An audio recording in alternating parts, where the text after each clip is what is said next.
The morning sun bled through sheets of tinted glass, flooding the marble floor with sterile light. Every inch of Madame Adana's mansion glimmered like a museum, expensive, perfect, and utterly lifeless. Servants moved in silence, their feet whispering over imported tiles. Even the sound of the fountain in the courtyard seemed rehearsed. Adana walked down the grand staircase in a silk robe the color of champagne. Her hair was immaculate, her face expressionless, carved from years of power and loss. At 48, she was one of the richest women in the country, owner of construction empires and hotels that touched the clouds. Yet behind those calm eyes lay a secret ache that no amount of gold could quiet. She paused beside a giant portrait, herself, smiling, holding a baby wrapped in blue cloth. Her gaze lingered on the tiny face for only a heartbeat before she looked away. "Madam," said her assistant, bowing slightly. "The new maid has arrived." Adana's voice was soft but edged with steel. "Fine. Ensure she knows the rules. No noise. No questions." The assistant nodded and disappeared down the hallway. Outside, beyond the iron gates, a young woman stood trembling. Chioma, barely 21, clutched a small worn bag against her chest. The city air smelled of diesel and rain. Her eyes were bright, full of nervous hope. "This is it," she whispered to herself. "Just work hard, keep your head down." As the gate opened, she stepped into a world she had only seen from afar. Polished cars, manicured gardens, fountains shaped like angels. A house so big it seemed to breathe its own air. The head maid met her with a frown. "You're late." I came as soon as I could, Ma," Chioma stammered. Follow me. Don't touch anything unless you're told." Chioma nodded quickly, eyes darting from chandelier to painting, amazed by the beauty, yet feeling smaller with every step. Her room was a tiny square behind the kitchen. A thin mattress, a single bulb. But to her it was shelter, a chance. She sat on the bed and smiled faintly. "Thank you, God," she murmured. Later that afternoon, while she swept the hallway, she caught her first glimpse of Madame Adana. The older woman's heels clicked sharply against the marble as she passed, perfume trailing behind her like smoke. Chioma froze and bowed low. Adana didn't even glance at her, but something about that bowed head, that posture of quiet grace, stirred an unfamiliar ache in her chest. "Who is that?" she asked her assistant. "The new maid, madam. From the east." Adana frowned slightly. "She reminds me of someone. I don't know who." The assistant shrugged. "Shall I send her away if she bothers you?"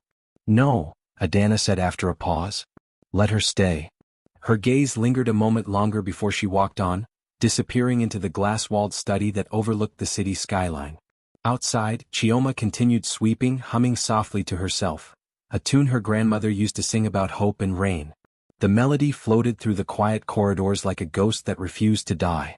For a brief second, Adana stopped in her office, the sound reaching her ears. That song. She closed her eyes, a flicker of memory flashing. A baby's laugh, the smell of smoke, the scream of a market fire. She opened them again, shaking her head. "It's nothing," she muttered. But deep down, a tiny crack had formed in her armor. That night, the mansion stood glowing under the city lights, beautiful yet lonely.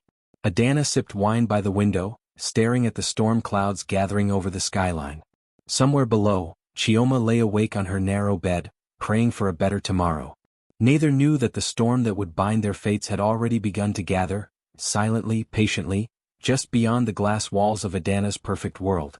The following morning, the mansion came alive before the sun.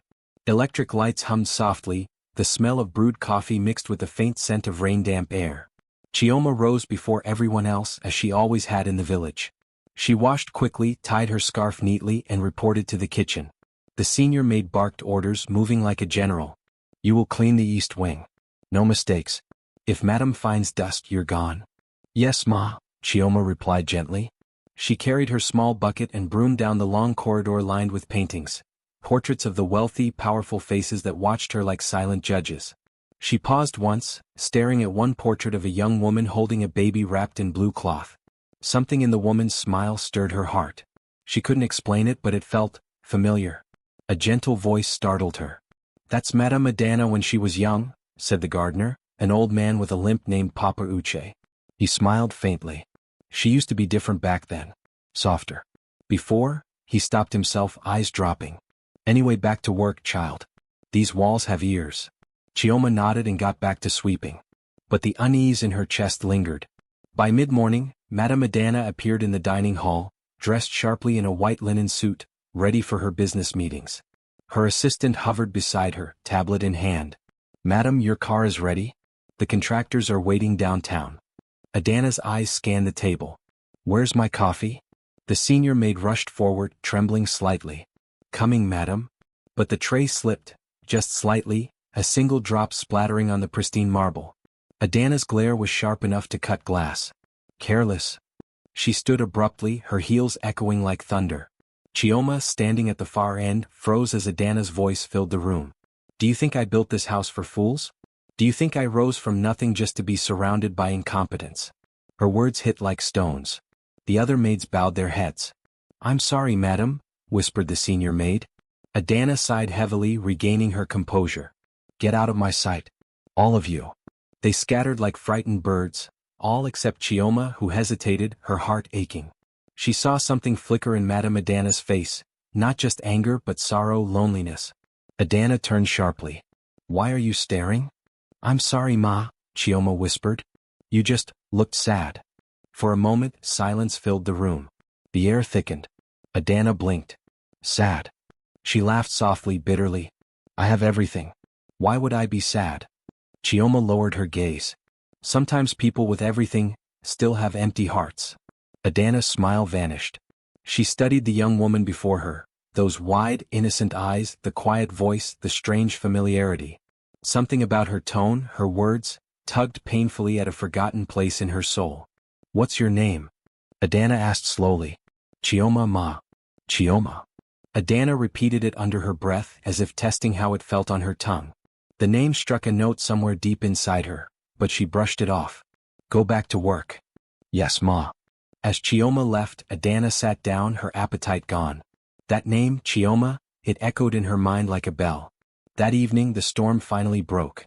Rain slammed against the glass walls, wind howled through the courtyard. The city lights blurred in the downpour. Chioma was in the servants' quarters, patching her worn shoes with a needle. Water leaked through the window, dripping onto her arm. She looked up and smiled weakly. "Even the sky cries sometimes," she whispered. In the main living room, Adana sat by the fireplace, glass of wine in hand. Thunder rolled outside. Her assistant spoke nervously. "Madam, about the girl?" "What about her?" She sings when she works. The staff say her voice brings peace. Some even stop to listen." Adana's eyes flicked toward the window. "Peace?" she murmured. "In this house." That night, as Chioma hummed softly while scrubbing the marble floor, Adana stood unseen in the shadows of the staircase, listening. The melody was faint, the same one she had heard days ago. The same lullaby she used to sing to her baby before the fire. She closed her eyes, gripping the railing tightly. Her heart pounded. "It can't be," she whispered. But deep within, something sacred began to stir, something she had buried for more than 20 years. Outside, the rain poured harder, drenching the world in silver light. Inside the mansion of glass, two souls, one rich, one poor, worked under the same roof, unaware that the storm had already started weaving their fates back together. That night, Adana couldn't sleep. The rain had stopped, but its echo remained, soft drips on the balcony railings, whispers in the curtains. She sat at her vanity, staring into the mirror. Her reflection stared back, elegant, composed, successful, and haunted. She traced a finger along the gold frame, her thoughts wandering back to the one memory she never dared revisit. The night the fire took everything. Flashback, 21 years ago. The village sky was painted orange with flames. Screams tore through the night. Adana, much younger then, barely 27, ran barefoot through the market square, clutching a baby in her arms. "Chioma! Chioma!" she cried, her voice breaking. "Where's my baby?" The crowd surged and scattered as fire devoured the stalls. Her husband, Chaik, grabbed her wrist. "Adana, we have to go. The fire is spreading." "No. She's still inside." Adana screamed, tears streaming down her ash-covered cheeks. "She's still inside the hut." She tore herself free, racing into the inferno. The air burned her lungs. She saw the cradle, empty. The woven basket was overturned, its contents gone. Outside, someone shouted, "The child!" Someone carried the baby toward the river. But when Adana reached the riverbank, there was nothing, only a floating piece of cloth, half-burned, drifting away in the current. She fell to her knees, wailing as the flames reflected in her tears. Her husband stood behind her, helpless, broken. By morning, all that remained was smoke, ash, and silence. Back in the present, Adana's hands trembled. She shut her eyes tightly. "Stop," she whispered to herself. "It was too long ago. She's gone." But the melody, that same lullaby the new maid sang, wouldn't leave her mind. The next morning she ordered her assistant, "Find out everything about the new girl. Where she came from, who her people are, what her story is." "Yes, madam," the assistant replied, noting the faint tremor in her voice. Meanwhile, Chioma was in the garden, trimming the flowers near the fountain. She hummed softly, smiling despite the ache in her knees. The gardener, Papa Uche, watched her with kind eyes. "You sing like a bird that's not afraid of the rain," he said. Chioma laughed. "My grandmother taught me that song. She used to sing it to me when I was small." "Your grandmother, eh? Where is she now?" "She passed last year," Chioma said quietly. "Before she died, she told me something strange. That my mother was still alive. That one day I would find her, or she would find me." Papa Uche looked at her curiously. "Do you know who your mother was?" Chioma shook her head. "No, sir. Only that the fire took everything when I was a baby." The old man's eyes widened slightly, but before he could speak, a voice called from the balcony. "Chioma." It was Madame Adana. Chioma straightened quickly. "Yes, ma? Come upstairs. Now." Papa Uche whispered, "Go, child. But speak with care. She's not a woman of patience." Upstairs, the mansion seemed larger and colder than ever. Adana sat in her office, surrounded by glass walls that showed the whole city below, a queen in her tower. "Sit," she said curtly. Chioma obeyed, clutching her hands in her lap. "Where are you from?" Adana asked. "The east, ma. Umwagu village." Adana's heart skipped. "Umwagu?" Her voice softened slightly. "That village had a terrible fire years ago." Chioma nodded. "Yes, ma. My grandmother told me we lost everything that night. My parents, she said they never came back." Adana stared at her, really stared. The eyes, the cheekbones, the quiet grace. Her pulse quickened. "And your name, who gave it to you?" "My grandmother," Chioma said softly. "She said my mother gave me that name before the fire. Said it means good God, because I survived." Adana's breath caught in her throat. Her wine glass trembled in her hand. For a brief second she almost reached out. But then, the steel of her pride returned. She forced a smile. "That will be all. You may go." "Yes, ma," Chioma said, bowing and leaving quietly. As the door closed, Adana pressed a hand to her chest. Her heart pounded so loud she could hear it in her ears.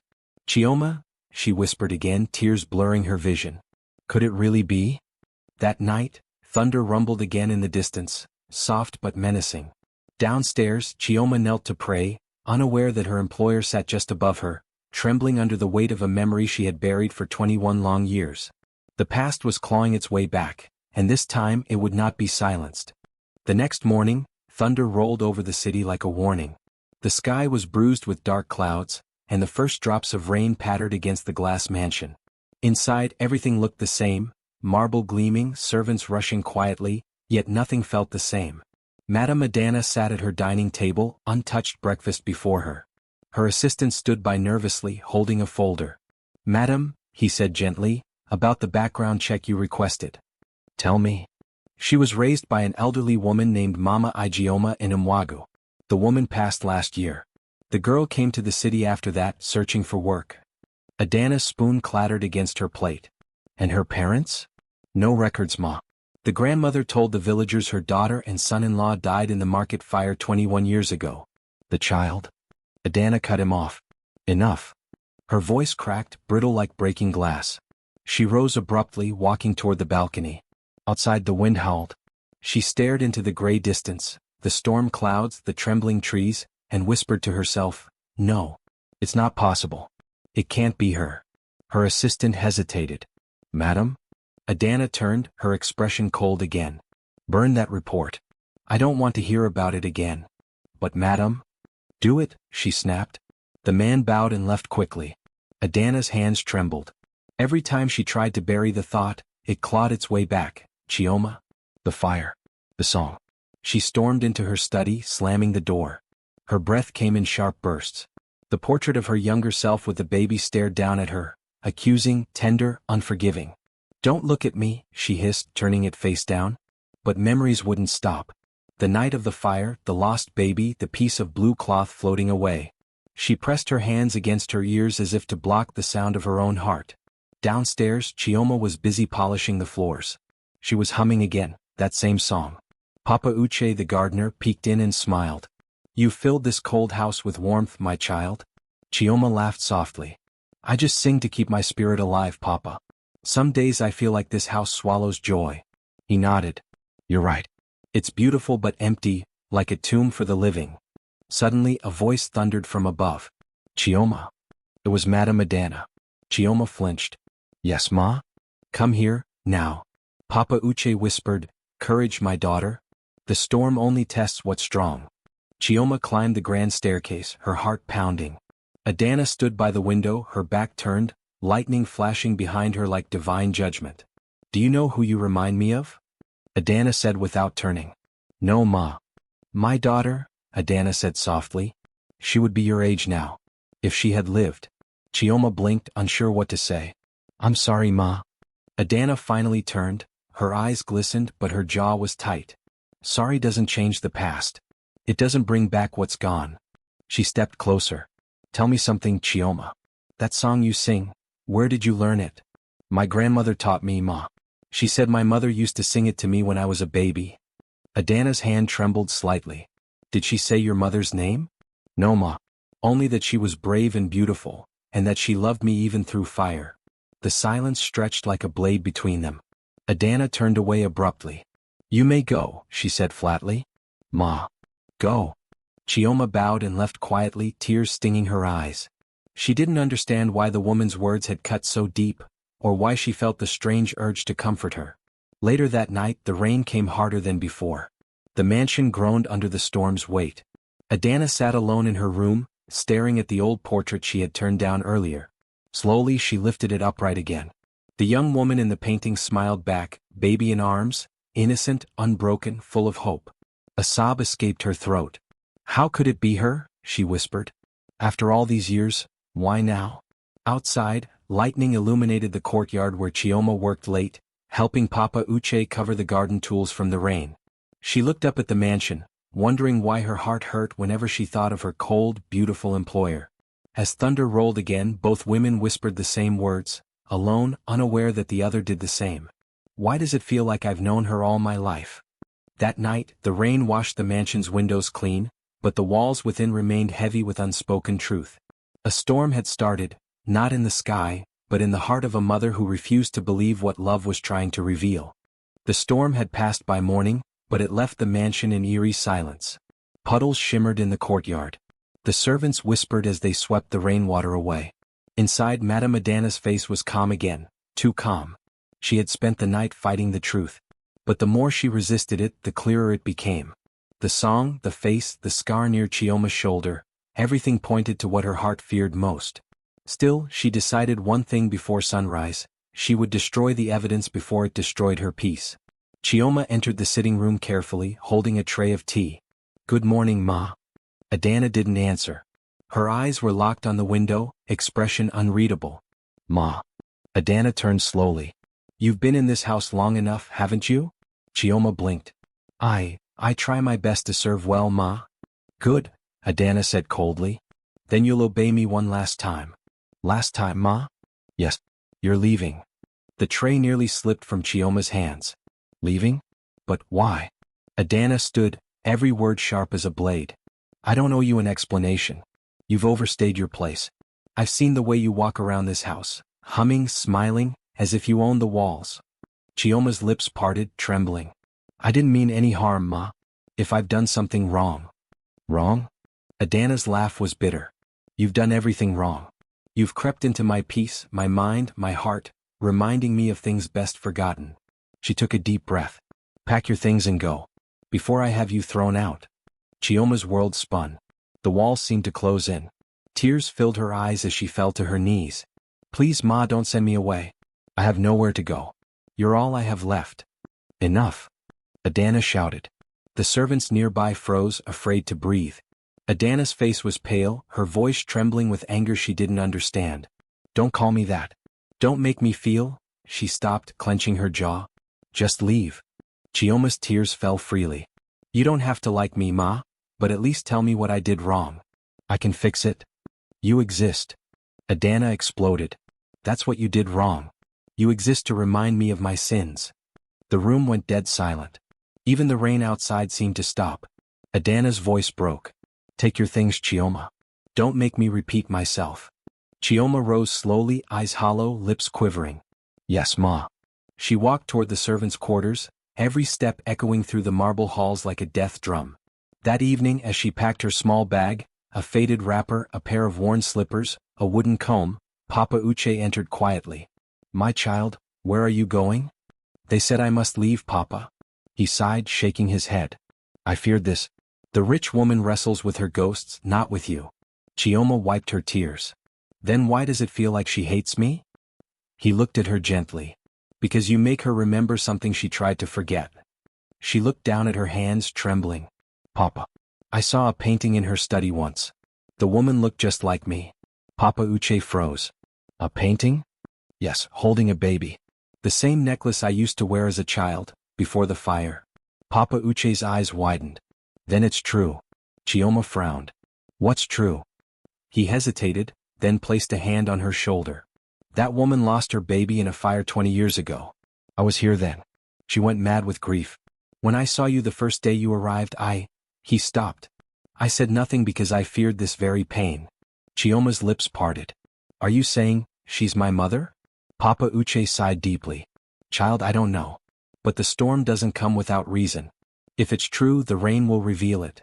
Moments later, Chioma stood outside the mansion gate, her bag clutched tightly. The drizzle had begun again, soft and cold. Behind her, the mansion glowed faintly, a palace that had once felt like home, now nothing but stone and regret. Adana watched from her window upstairs, her hands trembling at the sight. When she saw Chioma walking away in the rain, something inside her snapped. But pride whispered louder than love. She's gone, Adana murmured to herself. And now the past can stay buried. She turned from the window, heart heavy, eyes wet, never noticing that the same storm that once brought her grief was now gathering again, darker and louder, preparing to uncover everything she tried to hide. That night the storm returned, fiercer than before. Thunder cracked like drums of judgment across the darkened sky, and rain poured from the heavens as if the earth itself were cleansing old sins. Inside the mansion, Madame Adana could not sleep. She sat by her window, watching the rain beat against the glass. The sound was deafening, not just outside but in her mind. Every drop seemed to whisper a name. Chioma, Chioma, Chioma. She pressed her palms against her ears, but it was useless. The storm had found its way inside her heart. She rose, pacing across the room, her silk robe brushing against the floor.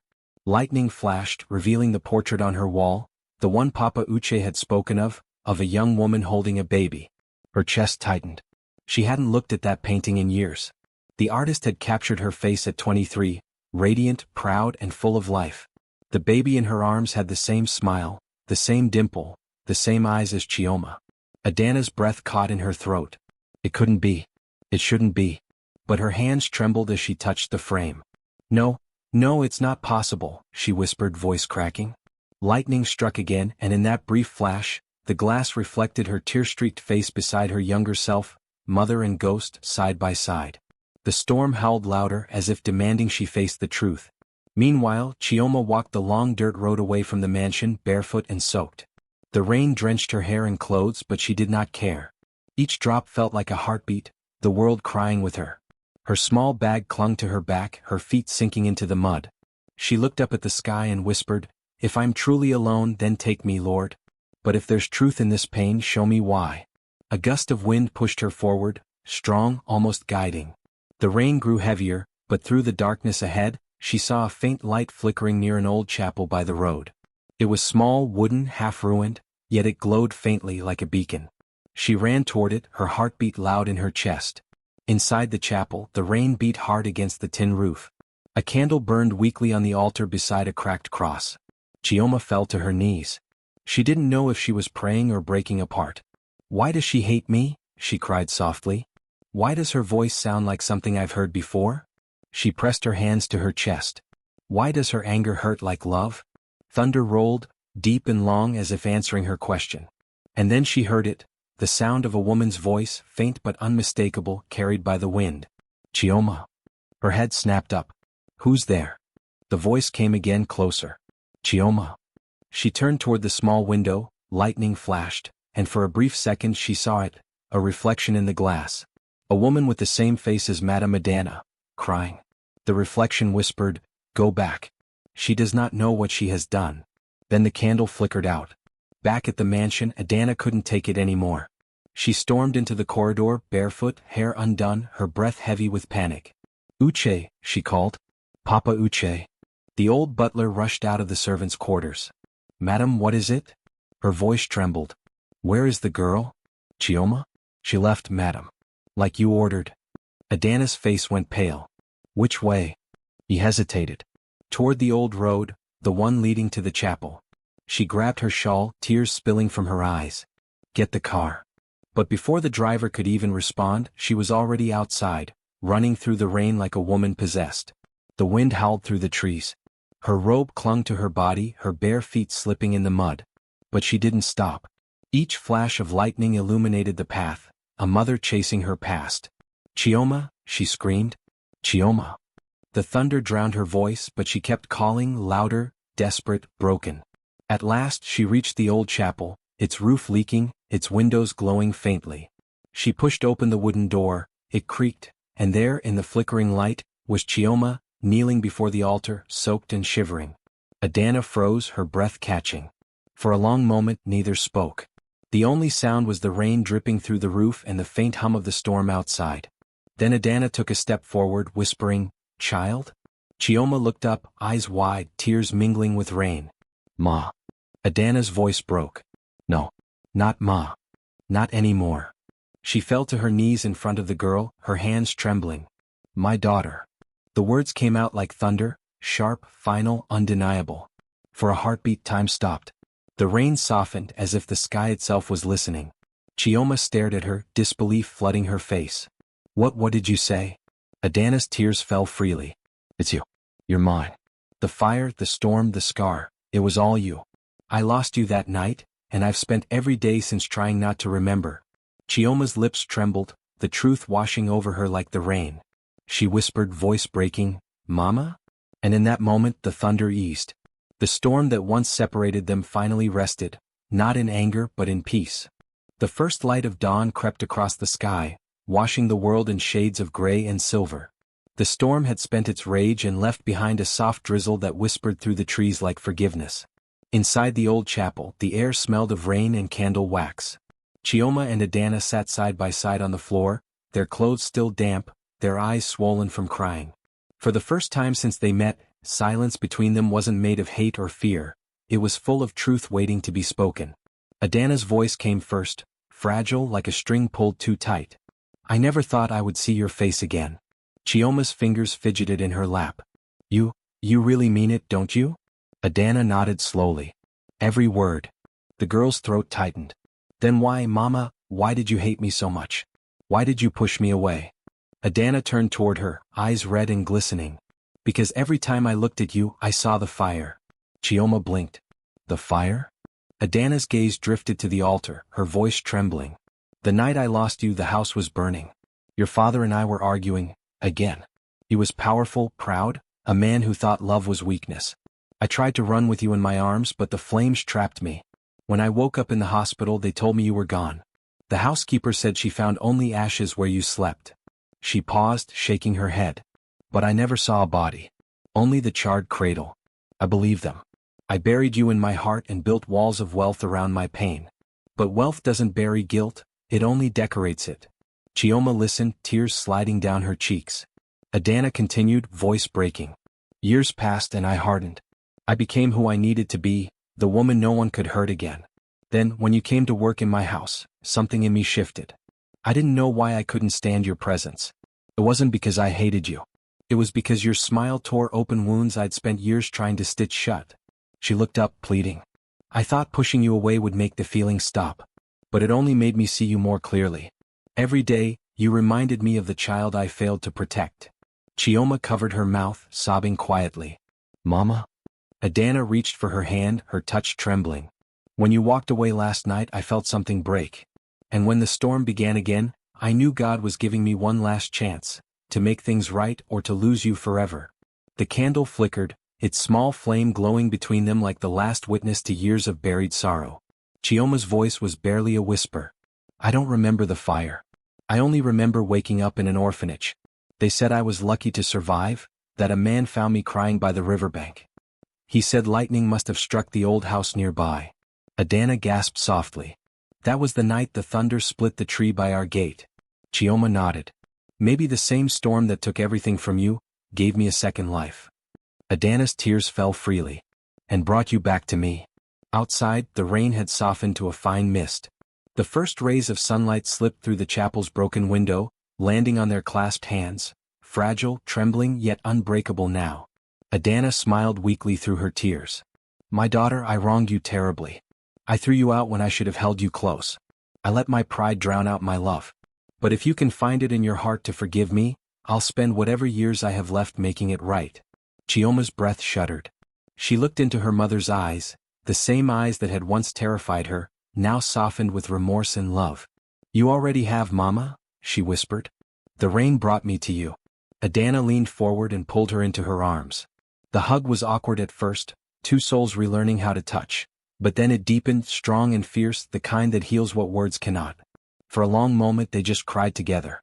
The chapel walls echoed their sobs like a song of release. When they finally pulled apart, the sky had turned a tender pink. Adana wiped her face and whispered, We must go home.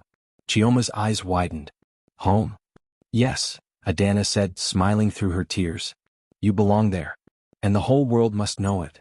She stood slowly, helping Chioma to her feet. This time we walked through those gates not as mistress and maid, but as mother and daughter. Chioma hesitated, glancing back at the altar. The storm brought us here. Adana nodded. And the morning will carry us back. They stepped outside together into the soft dawn. The sky was clearing, birds beginning to sing again. The world smelled of new beginnings, wet earth, clean air, forgiveness. As they walked down the muddy path toward the distant mansion, the rising sun cast their shadows long behind them, the old life fading, the new one shining ahead. The road back to the mansion gleamed beneath the early sun, wet and glistening from the night's storm. The world seemed freshly washed, as though even the sky wanted to start anew. Madame Adana and Chioma walked side by side. Their clothes were still damp, hair clinging to their faces, but their steps were steady. No words were needed. The silence between them was no longer filled with tension. It carried peace, a mother's heart beating in rhythm with her daughter's. As they reached the long driveway, the grand gates loomed ahead. The mansion's golden walls shone faintly under the morning light, though a few broken branches from the storm lay scattered on the path, a reminder of what had passed. Two guards at the gate stared in shock as the women approached. One whispered, Is that Madame Adana? On foot. The other frowned, looking at Chioma. And the maid she threw out? Adana heard them but said nothing. She only looked straight ahead, her chin lifted, her expression calm and resolute. When they reached the entrance, she said quietly, Open the gates. The guards hesitated, then scrambled to obey. The iron gates creaked open slowly, the sound echoing through the still air like the closing of an old chapter. Chioma hesitated at the threshold. Her hand tightened around her small bag. Mama, are you sure? Adana turned to her, her gaze soft but firm. I threw you out in shame. Now I will walk you in with honor. As they entered the courtyard, servants peeked out from doorways, whispering to each other. Didn't she dismiss that girl yesterday? What's happening? Look, they're holding hands. Papa Uche stood near the stairs, frozen. His mouth fell open, then slowly curved into a knowing smile. Adana walked up to him. Uche, she said gently. He bowed slightly. Madam. She shook her head. No formalities today. You knew, didn't you? He lowered his eyes. I suspected, madam. But some truths aren't mine to speak. Adana sighed softly, then smiled faintly. Then let it be mine now. She turned to the gathered servants. By now nearly everyone had come out, cooks, cleaners, drivers, forming a wide circle around the courtyard. Adana took Chioma's hand and faced them. I owe all of you the truth, she began, her voice steady but full of emotion. Yesterday I made a terrible mistake, one I've been making for years without even knowing it. The servants exchanged uneasy glances. Adana's eyes filled with tears. This young woman, Chioma, is not just a servant. She's my blood. My daughter. The child I lost 20 years ago. Gasps rippled through the crowd. One woman dropped her broom. Adana continued, her voice trembling but proud. I let pride and pain blind me. I pushed her away because I could not bear to face my own guilt.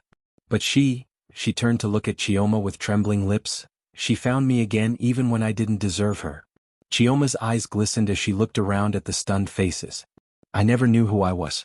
I just wanted a place to belong. Adana reached for her hand. You've always belonged here. I was just too lost to see it. Papa Uche wiped a tear from his cheek. The storm brought her home, madam? Adana nodded, smiling faintly through her tears. Yes, Uche. The storm washed away my blindness. One of the younger maids stepped forward hesitantly. Madam, what will you have us do? Adana took a deep breath, looking at Chioma with quiet pride. You will do as you've always done, serve this house. But from this day Chioma will not serve under you. She will stand beside me. She is the rightful heir to my name. A murmur of awe rippled through the crowd. Chioma looked overwhelmed. Mama, I don't need titles or wealth. Adana shook her head. You deserve recognition, child. Not for what you have, but for what you survived. She turned to the servants. Let this house learn that blood cannot be erased by pride. That love cannot be silenced by power. And that a mother's heart, no matter how broken, can still find its way home. The sun climbed higher, its light warm and golden, but not the harsh gold of vanity. This was gentle, honest light wrapping the mansion in peace. Adana placed a hand on Chioma's shoulder. We have a lot to mend. A lot to rebuild. Chioma smiled softly. We'll do it together. Adana nodded, eyes misty. Together. Papa Uche stepped forward and bowed his head. Madam Adana. Miss Chioma, welcome home. The servants, moved by the moment, slowly lowered their heads too. It was not an act of submission, but of respect. Adana turned to her daughter, whispering, You see? Even the ones who once gossiped now bow to your name. Chioma looked around, tears glinting in her eyes. I think it's not my name they bow to, Mama. It's forgiveness. Adana smiled, and for the first time in decades, it was a real smile. The house that had once echoed with loneliness now filled with something new, peace. The mansion that once felt cold and hollow now overflowed with light. By late afternoon, word had spread across the village. Madame Adana found her lost daughter. Drummers gathered near the courtyard, beating their talking drums in rhythm with the wind. Villagers came in clusters, women in bright wrappers, men in clean traditional shirts, children running barefoot with excitement. The mansion's gates, which had once been guarded like iron walls, now stood wide open. Everyone was welcome. Inside, the courtyard glowed with color. Strings of calabash lamps hung from trees, and mats had been laid out for food, yam pottage, roasted goat, steaming jollof, and bowls of sweet palm wine. Papa Uche moved about briskly, giving orders with a proud smile. Place the stools near the front. The madam and her daughter will sit together today, not apart. The servants nodded eagerly. The air buzzed with warmth and laughter, and a quiet sense that something sacred was unfolding. When Madame Adana stepped out of her room, silence fell. She wore a soft coral wrapper, her head tied in a graceful geli. The years of bitterness had faded from her face, replaced by peace. Beside her walked Chioma, radiant in a white lace dress Adana had chosen for her, symbolizing rebirth. The villagers murmured in awe. Is that the maid? No, that's her daughter. She looks just like her mother when she was young. The drums began again, slow and steady, as the two women walked toward the raised platform in the center of the courtyard. Adana raised her hand for quiet. My people, she began, her voice ringing with strength, you have known me for years, as the woman who built this house, who fought through storms and loss. But what you did not know, is that I have also carried shame. A murmur passed through the crowd. Adana's eyes glistened in the firelight. I wronged a child, my own flesh and blood, without knowing who she was. I turned her away. I let pride rule me. But by the mercy of God, the same child returned, not to shame me but to heal me. She turned to Chioma, her hands trembling slightly. This is my daughter, Chioma. The child I lost to fate, and the woman who brought my heart back home. Gasps rippled through the villagers, followed by a deep, collective silence. Then an old woman near the front, the village midwife, rose slowly to her feet. Ah, she whispered, tears glistening in her wrinkled eyes. So it is true. I was there the night you wept for your lost baby, Madame Adana. The gods have returned her to you. She walked forward, touched Chioma's face gently and said, May the pain that separated you never return again. The crowd erupted in applause, their hands clapping rhythmically in celebration. Adana took Chioma's hand and raised it high. From this day, she declared, no one shall call her maid again. She is Chioma Adana Nwokolo, my daughter and the rightful bearer of this family's name. The crowd cheered louder. Drums thundered. Women ululated. Tears streamed down Chioma's face. She turned to her mother, voice trembling. Mama, you honor me too much. Adana smiled softly. No, my child. I am only giving back what the world took from you. As the celebration grew, villagers danced around the bonfire. Children sang songs of joy, women beat drums with their palms, and men raised their cups of palm wine high into the night. Papa Uche leaned close to Chioma and whispered, you see, my dear, even the gods dance when forgiveness reigns. Chioma smiled. And so does the heart, Papa Uche. Adana watched her daughter laugh among the people, her eyes full of pride. For the first time in decades she felt whole. The pain of the past no longer chained her, it had been transformed into light. As the moon rose, Adana tapped her cup and called out, my people. One last word. The music softened. She stood tall, her voice steady and clear. Let every woman who has lost hope, and every mother who has lost her child, remember this night. The gods may delay but they do not deny. And love, no matter how buried, will always find its way home.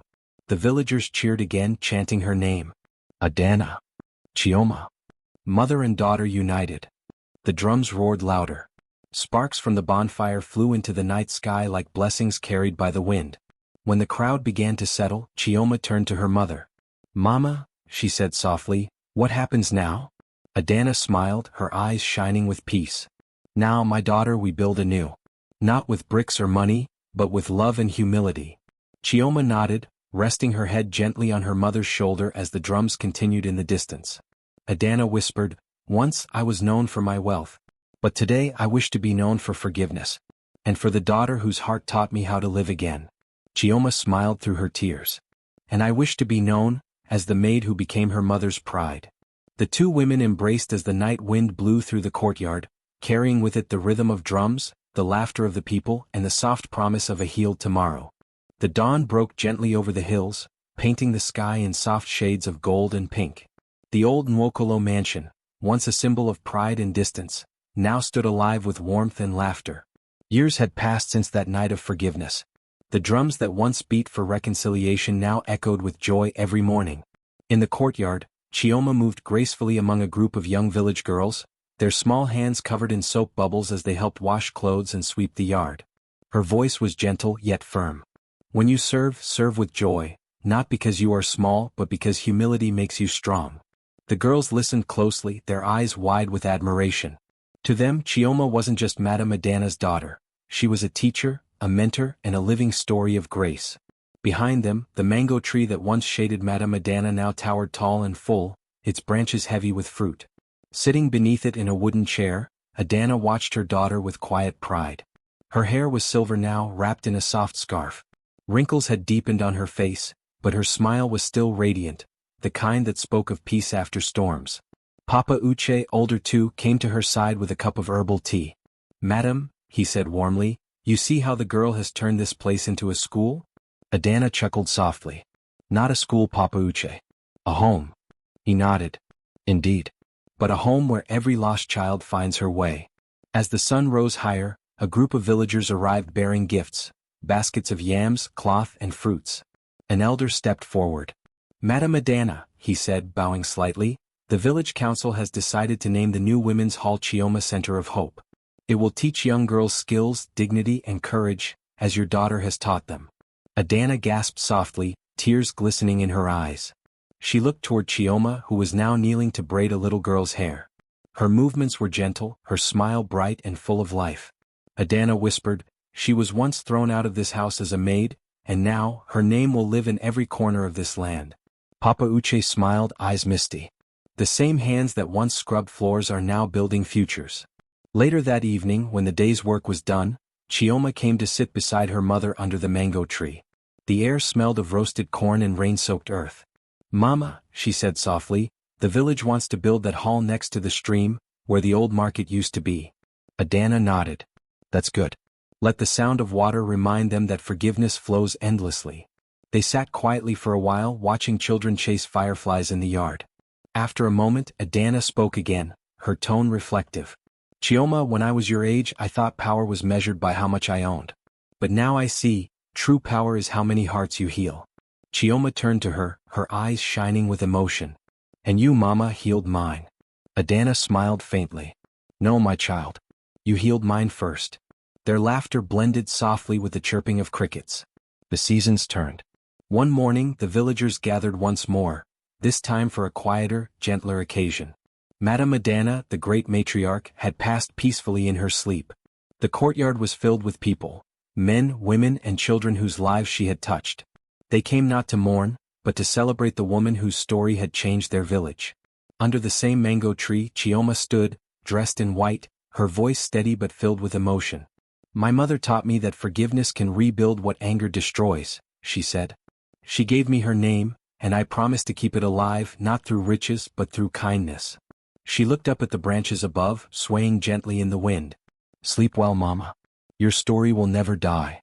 Years later the village had grown prosperous. The Chioma Center of Hope stood proudly by the river, a bright, beautiful hall where young girls learned crafts, reading, and self-worth. Inside, portraits of Madame Adana and Chioma hung side by side, one of a proud mother, one of a smiling daughter. The inscription beneath read, "From maid to mentor, from mother to miracle. Their love rebuilt a kingdom." On a quiet afternoon, a new group of girls sat outside the hall, listening to an older Chioma tell them the same story she once lived. She began softly, her eyes on the horizon. There was once a woman who lost her daughter, she said, and a daughter who lost her home. They met again by fate, one searching for forgiveness, the other for belonging. But in the end, both found something greater, peace. The girls listened, captivated. Chioma smiled. Remember, my children, storms do not come to destroy you. Sometimes they come to reveal your strength. The wind blew gently, carrying her words across the fields, the same fields where she once walked barefoot as a maid. And as the sun dipped below the horizon, painting the sky in shades of orange and purple, Chioma whispered one final prayer. May every mother find her lost child. And may every child find her way home.